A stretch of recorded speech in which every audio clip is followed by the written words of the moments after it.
Assalamualaikum warahmatullahi wabarakatuh. Selamat datang kembali di channel Omega Trading System. Itu channel membahas mengenai analisa, rekomendasi, dan hal lainnya yang berkaitan dengan dunia investasi di bursa saham.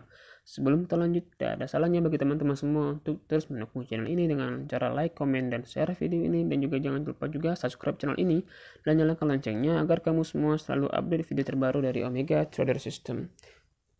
Hari ini saya akan membahas mengenai salah satu emiten saham yang bernama Bank Pembangunan Daerah Banten Tbk atau dengan kode sahamnya BEKS.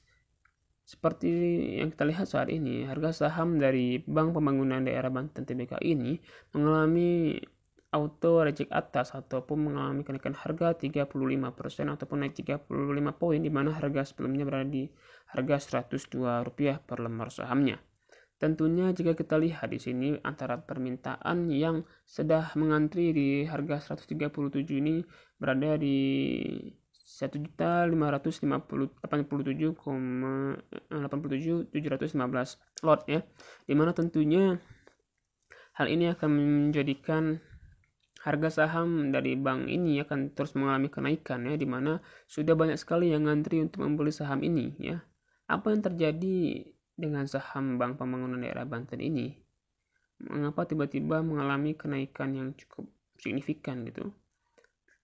Hal tersebut terjadi karena salah satu program dari bank ini yang cukup baik ya, dimana setidaknya bank dari Pembangunan Daerah Banten ini berhasil mengatasi segala kerugian dan juga segala kemungkinan untuk mengalami kinerja yang buruk, dan tentunya saham ini sangat saya rekomendasikan di beberapa hari kemudian untuk bisa dijadikan sebagai lahan untuk trading harian kita ya.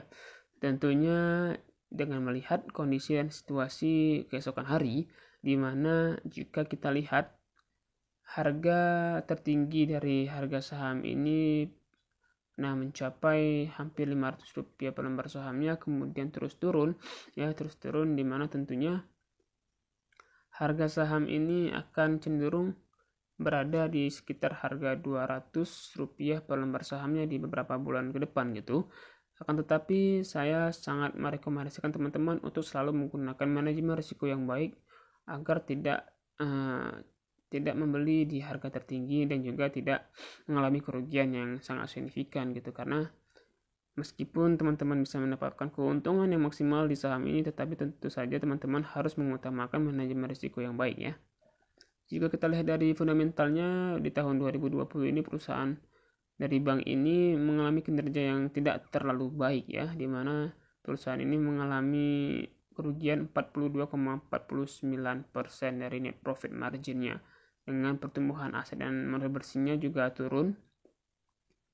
Tetapi dari sentimen pasar saat ini sepertinya harga saham ini akan terus mengalami kenaikan beberapa poin ke depannya. Terlihat dari order booknya ya, dimana tentunya jika kita lihat dari permintaan yang cukup besar ya, dan juga volume transaksi pada hari ini terjadi sebesar 481,87 juta lot yang ditransaksikan.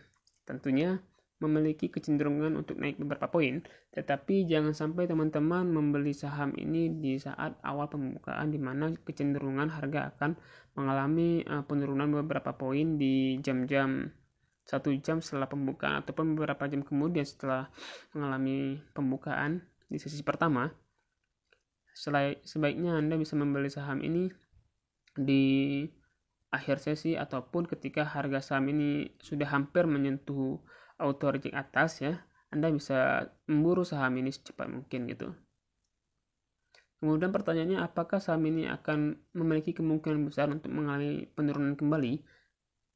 Berdasarkan analisa saya ya, saham ini akan cenderung mengalami penurunan yang cukup besar pula, di mana saham ini meskipun akan berpotensi untuk naik ya, memiliki kemungkinan besar juga untuk mengalami koreksi, di mana banyak para investor yang saat ini telah mendapatkan keuntungan yang cukup besar akan menjual sahamnya di beberapa hari ke depan, sehingga akan mengurangi poin pada saham ini sehingga akan mengalami penurunan beberapa poin. Kemudian apabila terjadi koreksi, nah disitulah kesempatan kita untuk bisa membeli saham ini di harga terendah ya, di mana tentunya jangan sampai teman-teman membeli saham ini di harga tertingginya karena bisa mengalami kerugian. Tentunya apabila terjadi penurunan ketika Anda membeli saham ini, Anda bisa melakukan average down ataupun manajemen risiko untuk mengurangi kerugian yang akan terjadi di kala Anda membeli di harga tertinggi. Kemudian yang terakhir adalah jangan jadikan saham ini sebagai saham investasi jangka panjang karena saham ini cenderung tidak cocok sekali bagi investor jangka panjang ya, karena tentunya saham ini sangat cocok bagi trader harian ataupun trader mingguan. Jadi hanya sekian saja dari saya. Semoga teman-teman bisa mengambil keputusan dengan bijak dan jangan sampai salah melakukan open posisi di waktu yang salah dan di harga yang salah ya. Selalu utamakan manajemen risiko yang baik. Profit tidaklah terlalu penting, yang terpenting adalah bagaimana Anda dapat menjaga dana Anda tidak mengalami kerugian ataupun tidak hilang ya. Karena antara kerugian maupun keuntungan ya, lebih penting Anda menjaga dana Anda tidak mengalami kerugian daripada Anda mendapatkan keuntungan sesaat ya. Jadi saya akhiri, assalamualaikum warahmatullahi wabarakatuh.